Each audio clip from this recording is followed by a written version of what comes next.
High and welcome to my channel, welcome to the another episode. তো আজকে এইমাত্র আমি দেখলাম শাকিব খানের বরবাদ ছবির টিজার, এবং আমি সিরিয়াসলি বলবো আমার টিজারটা কিন্তু বেশ ভালো লেগেছে। তো অ্যানিমেল যারা দেখেছে তারা তো এই ছবির টিজারটা দেখে বুঝেই গেছে এই ছবিটা কিন্তু হাইলি ইন্সপায়ার্ড ফ্রম অ্যানিমেল। তো অ্যানিমেলের আমি এটাকে সস্তার জেরক্স বলছি না, বাট এটা কিন্তু অ্যানিমেল থেকে পুরো ইন্সপায়ার্ড, এবং এটা হচ্ছে অ্যানিমেলের কালার জেরক্স। ছবিটা কি ডিরেক্ট ফ্রেম টু ফ্রেমও আমি এবং এই ছবির ডিরেক্টর বলেছিল যে আমি অ্যানিমেল ছবি দেখেছি এবং সেটা থেকে আমি ইন্সপায়ার হয়েছি, এবং সেটা থেকে আমি কিছু ঝলক আমি এই ছবির মধ্যে রাখবো। এবং যেটা সব থেকে বড় কথা, যে কপি তো অনেকেই করে, কিন্তু ভালো কপি কজন করে?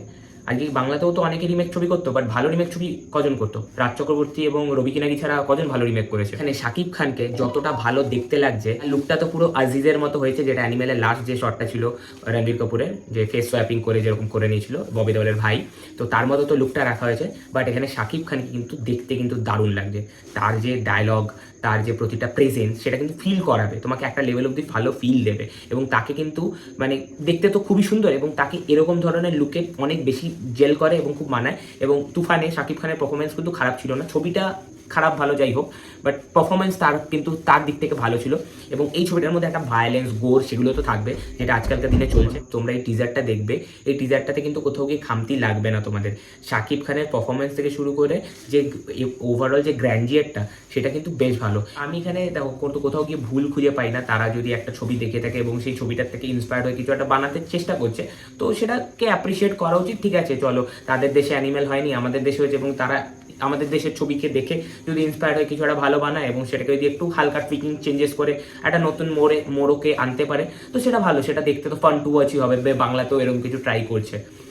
ইন্সপায়ার্ড হোক, যাই হোক, যা কিছুই হোক, ওভারঅল দেখতে ভালো লাগাটা ইম্পর্টেন্ট বেশি। ওভারঅল যে গ্র্যান্ডিয়ার যা কিছু আমরা সেট ফেট দেখতে পাচ্ছি, প্যালেসটাকে যেভাবে তারা রেপ্লিকেট করবার চেষ্টা করেছে, এবং যে একটা বড় লোকের ছেলে, সেই ব্যাপারটা, রিচ পার্সন, এবং একটা লাস্টে টিজারটার লাস্টে একটা শট আছে বাথিং ড্রেস পরে শাকিব খান প্লেনের দিকে হেঁটে যাচ্ছে, হেলিকপ্টারের দিকে হেঁটে যাচ্ছে, এবং ওখানে ওর চোখ মুখ থেকে রক্ত বেরাচ্ছে, এবং ওর মুখটা পুরো ফাটা দাগ এরকম হয়ে গেছে, এবং এরকম হয় লুক দিয়ে তাকাচ্ছে।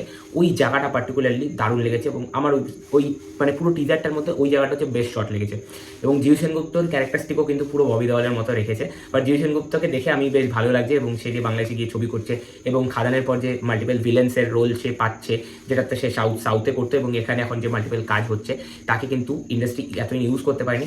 ডেফিনেটলি হিরো হবে না হোক, একটা ভিলেন ভাবে ভালো করে যদি ইন্ডাস্ট্রি ইউজ করে, সে কিন্তু দারুণ একজন অভিনেতা। তাকেও কিন্তু দেখতে কোনো অংশে কম নয়, এবং তাকে আমার ওভারঅল যেটুকুনি স্ক্রিন প্রেজেন্স সেই টিজারটাই পেয়েছে, তাকে আমার ভালো লেগেছে। তো আমি এটাই বলবো, অ্যাট দ্য এন্ড দেখো, এটা যাই হোক, কেউ সস্তা রিমেক বলতে পারো, যা কিছু বলতে পারো, বাট তারা চেষ্টা করেছে, তারা কিন্তু কোথাও নিজেদের খামতি রাখেনি। অ্যাটলিস্ট টিজার লেভেলে দেখে তো ডেফিনেটলি ভালো লাগছে। দ্যাটস ইট অন দিস ভিডিওটা ভালো লাগে করতে পারে like, share, subscribe, ready button press করে ক্লিক করে দাও। নেক্সট ভিডিওতে দেখা হচ্ছে, টাটা।